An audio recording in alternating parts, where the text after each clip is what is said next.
राधे राधे दोस्तों, जयलाल धागे बाबा की। कैसे हैं आप सब? उम्मीद करती हूँ आप सब अच्छे होंगे। तो कल के लिए मुझे बहुत सारे क्वेश्चन आ रहे हैं क्योंकि कल है चंद्र ग्रहण। और चंद्र ग्रहण में कैसे पूजा करनी है, कैसे नहीं करनी है, सूतक क्या होता है, सूतक कितने बजे लगेगा, ये बहुत सारी चीज़ें मुझसे भी पूछे जा रही है क्योंकि बहुत सारी बहनें जो हैं वो अखंड दीप ऑलरेडी जला रही हैं और उनका ये सवाल है कि हम लोग क्या बुझा दें या मेरा कल का व्रत पड़ रहा है। तो इस तरीके के बहुत सारे सवाल आ रहे हैं जिसका मैं आपको जवाब देना चाहूंगी। तो दोस्तों, सबसे पहले हम बात करते हैं चंद्र ग्रहण की। देखिए, जो ग्रहण लग रहा है उसका जो टाइमिंग है वो 3 बजे 3:20 से ऐसे स्टार्ट होकर 6:45 में खत्म होगा। तो हम लोगों को मान लेना है 6 बजे से लेके 7 बजे तक, है ना। इसी के बीच में हमारा जो है वो चंद्र ग्रहण है। एक्चुअल टाइम 3:20 ही है जो स्टार्ट हो रहा है हमारे भारत देश में। वैसे इसका भारत देश पे बहुत ज़्यादा असर नहीं है क्योंकि हमारे यहाँ पर जब चांद निकलेगा वो टाइमिंग होता है 5 साढ़े 5 बजे के करीब करीब चांद निकलेगा।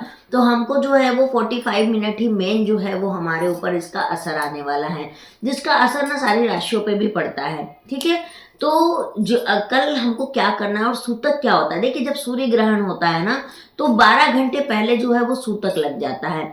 और सूतक वो समय होता है जो अच्छा नहीं माना जाता है। इसमें कोई भी शुभ काम नहीं होते हैं, किसी भी तरह का शुभ काम नहीं करना होता है। भूमि भवन वाहन कुछ भी आपको नहीं खरीदना चाहिए, कोई नई पूजा नहीं उठानी चाहिए, किसी के घर में छठियारी जैसा फंक्शन भी आपको नहीं करना चाहिए। मतलब कोई भी शुभ काम आपको इस सूतक में नहीं करना चाहिए। तो चंद्र ग्रहण में जो होता है वो 9 घंटे पहले सूतक लगता है और सूर्य ग्रहण में ये 12 घंटे पहले लगता है। इसका मतलब एक ही समझ लीजिए कि कोई भी नया शुभ काम आपको नहीं करना है। तो आप ये समझ लीजिए। दूसरी बात है कि इसमें हम बाबा की पूजा कैसे करेंगे, कि बाबा की पूजा हम लोग, क्योंकि हम लोग सुबह में पूजा करते हैं। तो देखो, बाबा की पूजा जो है वो मोस्ट ऑफली मेरे को लगता है कि सब कोई ब्रह्म मुहूर्त में ही करते हैं। यानी 5 बजे से लेके आप जो है 8 बजे तक लास्ट हार्डली आप पूजा पाठ एकदम निपटा दीजिएगा, क्योंकि 9 बजे से आपको सूतक लग जाएगा। तो 8 बजे तक आपको निपटा देना है पूजा पाठ। इनफैक्ट 9 बजे के बाद देखा जाए तो सूतक में खाना भी नहीं खाया जाता है। तो आप लोग जो है वो सुबह सुबह ही खाना वाना बना के नाश्ता भरपेट कर लीजिएगा। अगर घर में कोई बड़े बूढ़े बुजुर्ग हैं या बच्चे हैं तो आप उनको दे सकते हैं। जो भी खाना आपका पड़ा हुआ रहेगा उसमें तुलसी के पत्ते डाल दीजिएगा आप, जिससे कि उसमें छुतका नहीं लगेगा। लेकिन अगर जैसे हम लोग जैसे यंगस्टर हैं तो उनको सूतक में नहीं खाना चाहिए, है ना। बच्चे और बूढ़ों के लिए माफ होता है ये चीज़। तो ये चीज होता है। अब बाबा की पूजा, जैसे कि मान लीजिए आप लोग अखंड दीप ऑलरेडी जला रहे हैं, अखंड दीप जल रहा है और मेरा दिया प्रज्वलित है, तो क्या हमको उसको बुझाना है? तो बिल्कुल भी नहीं बुझाना है। आप 9 बजे से पहले पहले आप उसमें घी तेल अच्छे से बढ़िया से डाल दीजिएगा और उसकी बाती ऊपर कर लीजिएगा, क्योंकि 9 बजे के बाद आपको पूजा का किसी भी चीज को आपको हाथ नहीं लगाना है, क्योंकि सब में छूत लग जाएगा। तो वो दिए को आपको प्रज्वलित वो पहले से है ना, तो आपको नहीं करना है। लेकिन अगर आप कल अखंड दीप जलाने का सोच रही हैं तो कल मत करिएगा।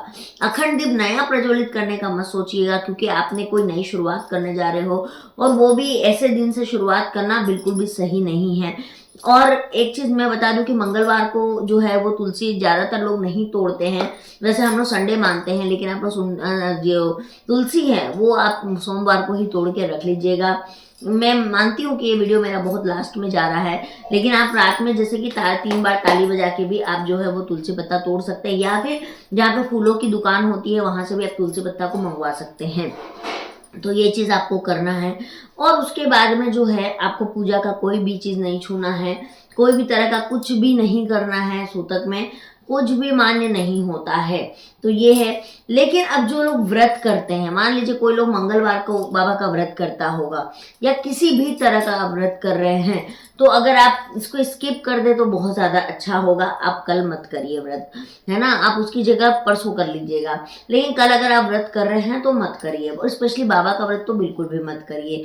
और अखंड दीप पहले से प्रज्वलित है तब तो ठीक है, नहीं है तो कोई बात नहीं। अब बात करते हैं कि अगर हम सुबह 9 बजे से पहले जो रेगुलर पूजा करते हैं, हम अपना दिया जला लिए हैं, पूजा हो गई है, अब उसको कोई भी दिक्कत नहीं। अगर वो बुझ भी रहा है तो बुझने दीजिए, उसको हाथ मत लगाइए, क्योंकि वो फिर छुतका में चला जाएगा। तो ऐसा कुछ भी चीज आपको नहीं करना है। नए कपड़े मत पहनिएगा, नया जेवर अगर आप लेके आए हैं तो उसको मत पहनिएगा। तो कुछ भी चीज आपको नया नहीं करना है। अब बात करते हैं कि 6:45 में जब सूतक उतरेगा तो उसके बाद यानी चंद्र ग्रहण खत्म होगा, तो उसके बाद हमको क्या करना है। सबसे पहले हमको अपने पूजा के स्थान को अच्छे से साफ सुथरा करना है, बढ़िया से साफ सुथरा कर लेना है। हो सके तो घर में अच्छे से झाड़ू लगा के पोछा मार लीजिएगा शाम में। और कचरा जो है वो शाम में हमारे यहाँ पे माना नहीं जाता कि कचरा को बाहर निकाला जाता, तो पॉलीथीन में बंद करके उसको एक कोने में रख दीजिएगा और पोछा मार लीजिएगा। और हो सके नहीं कन्फर्मली आपको स्नान कर लेना है, नहा लेना है। नहाने के बाद में आप बढ़िया से बाल धो के अच्छे से पानी डाल के नहाइएगा, और उसके बाद में आप जो है वो अपने घर में पूजा कर सकते हैं 7 बजे के बाद। लेकिन आपको सारा घर को शुद्धिकरण करना होगा। पहले के समय में तो ऐसा होता था कि लोग पर्दे वर्दे निकाल के सब कुछ धोते थे, जैसे कि मैंने आज अपने घर के सारे पर्दे ऑलरेडी धो दिए हैं, क्योंकि मैं नए पर्दे लेके आई, आपने देखा होगा मेरे शॉर्ट में। तो मैंने सब कुछ को धो के रख दिया अंदर। और अब क्या है कि अब देखिए सब कुछ तो धोना संभव नहीं है, तो हमको क्या करना है कि गंगा जल जो लेना है, गंगा जल और तुलसी का पत्ता उसमें डालिए या आम का पत्ता लीजिए, उससे पूरे घर में छिड़काव कीजिए। किचन में, हर रूम में, हर बाथरूम में, हर जगह पे आप जो है वो गंगा जल से छिड़काव कर लीजिएगा। और जो खाना आपका बचा हुआ है जिसमें आपने तुलसी डाल के रखी है, वो खाना बिल्कुल भी खराब नहीं, आप उसको खा सकते हैं। ठीक है। अब आपके घर में कोई डॉग है या गाय है या ऐसा कुछ है, तो आप उसको खाना प्रॉपरली देते रहिए, उसमें कोई मनाही नहीं, ये नियम हमारे लिए है। अब बात करते हैं जो लोग प्रेग्नेंट हैं, जो लोग गर्भवती हैं, उसके लिए क्या करना है। तो देखिए जो प्रेग्नेंट है उनको घर से बाहर बिल्कुल भी नहीं निकलना है, इस सूतक लगने के बाद से नहीं निकलना है। अपने पास में कोई भी लोहे का चीज रखिए, चाकू हो या कुछ भी, या सेफ्टी पिन होगा, कुछ भी अपने दुपट्टे में बांध लीजिए। और इस तरीके से आप जो है वो घर में ही रहिए, बाहर आपको नहीं निकलना है। कुछ भी हो जाए आपको बाहर नहीं निकलना है। और जो प्रेगनेंसी कंसीव करने की कोशिश कर रही हैं उनको भी सेम नियम पालन करना है कि आप बाहर ना जाए, बाहर में ना घूमें, घर में रहें, है ना। और उस टाइम पे आप जो है, अगर आपको बहुत पूजा करने की, जैसे मैं एक हूँ पुजारी टाइप की कि मुझे पूजा करना बहुत पसंद है, तो हम भजन अकेले बैठ के अकेले में कोई कोने में कर सकते हैं, लेकिन अवॉइड करना ही अच्छा है। कल मैं भी ऐसा तो सुबह मैं 7 बजे पूजा कर लेती हूँ, और कल जो है वो 7 बजे शाम के बाद ही पूजा करूँगी मैं, क्योंकि साफ सुथरा करने में भी बहुत टाइम लग जाएगा। ये जो मोटे मोटे नियम हैं वो मैंने आपको बता दिए, इसको आप जरूर कीजिएगा। और आपका जो रक्षा सूत्र है जो बाबा ने बांधा हुआ, उस पर कोई भी छूत नहीं लगेगा, उस पर कोई भी छुटका नहीं लगेगा। ठीक है। तो उसको आपको कुछ भी नहीं करना है। दवाइयों में कोई छुटका नहीं लगता है, मोस्ट खाने पे छुटका लगता है। तो इसीलिए खाने में आप तुलसी के पत्ते डाल के ज़रूर से रख दीजिएगा। और जितना हो सके शांत भाव से रहिए। खुली आंखों से चांद को देखने की कोशिश मत कीजिएगा, कुछ भी साइड इफेक्ट हो सकता है आपको। तो खुली आंख से आपको चांद को नहीं देखना है, बाहर नहीं जाना है। और जितना भी पूजा पाठ करना है कल सुबह 9 बजे से पहले पहले कर लीजिएगा, और शाम के फिर 6:45 के बाद यानी 7 बजे के बाद ही आप घर में संध्या वंध्या देना है तो आप दे सकते हैं। उससे आगे आपको कुछ नहीं करना है। बस यही एक सिंपल सा नियम है। क्योंकि देखो इसके जो चंद्र ग्रहण और सूर्य ग्रहण होता है ना, इसके राशियों पे भी बहुत ज़्यादा प्रभाव पड़ता है।